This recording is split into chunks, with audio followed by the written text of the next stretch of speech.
All right, guys, we're back. Let's hop into another ad type.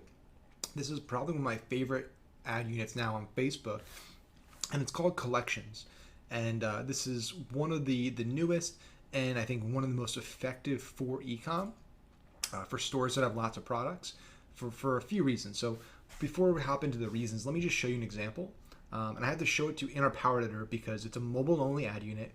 So when I do kind of preview it with comments on the desktop, it doesn't show the actual full ad. It only shows the top part of it. It doesn't show the magic, which is this part of it. So essentially what Collections has done has combined two of the most powerful ad types on Facebook into one. And those two are video and dynamic product ads. And so what you see here is a typical ad you run on Facebook is going to have one or two of these. It's going to have either a video or a single image or a carousel of products. And that's the ad. You got to kind of pick or choose which one you want to go with. And so what Facebook did is said, well, let's let you include a video. And then below that video, we'll have a headline. And then we'll feature 4 products that are personalized to the person watching that ad, looking at that ad. And that's what collections are. So what you have here for Startup Drugs, an example of a collections ad that did really, really well.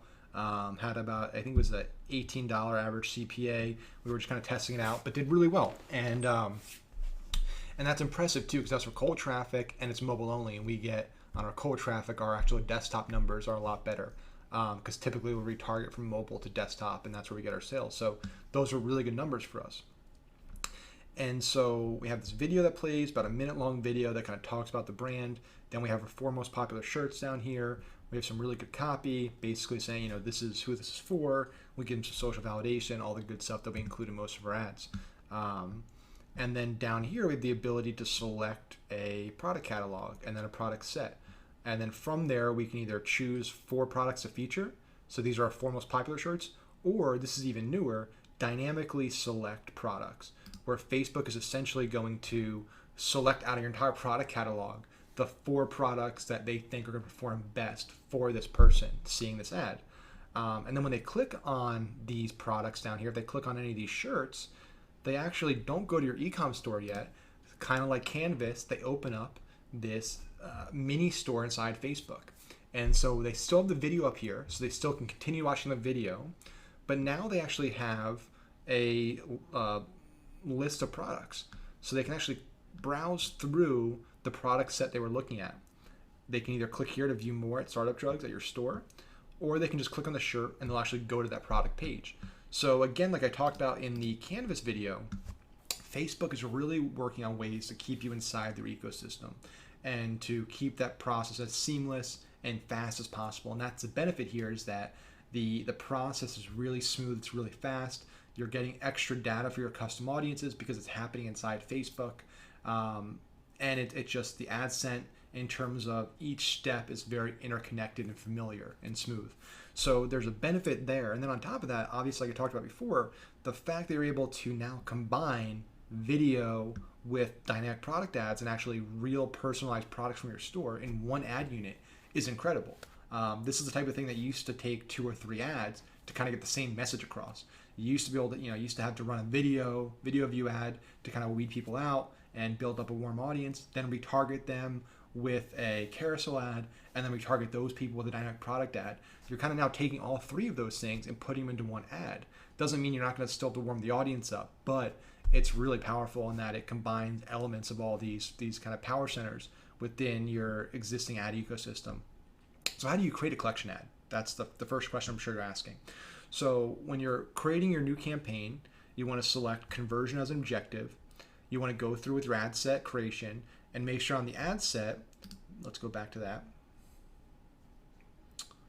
So let me go to the actual ad set, if I can actually find it. Collection, let's see which ad set we actually ran here. It would be helpful if I knew that, right? Down here, collection tests, what was the ad set name? Lookalike. So again, that's why you got to be more specific with your lookalikes, right? So 10,000 impressions, let's find this. Doesn't really matter too much because we're going to, there we go. I think that's it. So we have this lookalike, And so from here I have mobile only. That's important because it's only going to run as a mobile only ad unit, just like Canvas. So you want to make sure device type, you select mobile only, and you want to make sure that you don't have any of the other ineligible ad units selected. You don't want to have, audience network or anything like that, instant articles, just feeds, just mobile news feed. And then again, from there, what you do, as long as it's optimized for purchases, you can do all your targeting, everything there is fine. And then once you get to the ad level, now within here, when you're creating your ad, you want to select this option at the bottom. So below single image and carousel, you now have collection, and there still should be this new badge next to it. And when you select collection, now you're going to have this new block that comes out down here, this products block. So you're going to go through everything just like you would before and select a video, write your headline, write your copy, and then from here you're going to choose your product catalog and then your product set. So for me, I have all the different product sets, right? I have mugs, hoodies, phone cases. I'm just going to do all products for this. And then you choose whether you want it to be custom, where you actually select the products you want to show, or dynamically selected. So the dynamic selected option is new, and I definitely want to test that. I think that's an exciting option. That being said, if you know your best-selling products, for me, I know these 4 shirts make up almost all of my sales. I'm going to go with those and actually select those 4 because I know those are my best sellers and I know they outperform all the other products in my store. So you can then select those as well and make sure those are the 4 that show before they get to the more option. You can preview and customize it. Then you can also have your URL to see more. So put in your store URL there. And then everything else stays the same, from view tags to UTMs and everything in between there. So now you have a collection ad. And to preview it, you're going to need to send a notification to your iPhone or Android phone because you're not going to be able to fully preview it on your desktop. And that's the only thing that's a little frustrating with this is it makes it tough to kind of test and preview on your desktop when you're building these ads out because you got to keep sending it to your mobile device. But long story short, collection ads are the hottest ad unit for me right now. I'm seeing the best results with them. Really exciting because it's combining so many powerful elements from so many different ad types. So if you run an e-com store, if you run a business that basically has lots of SKUs, lots of variety, and you have a compelling video to run, collection ads are definitely something that you should explore and test out.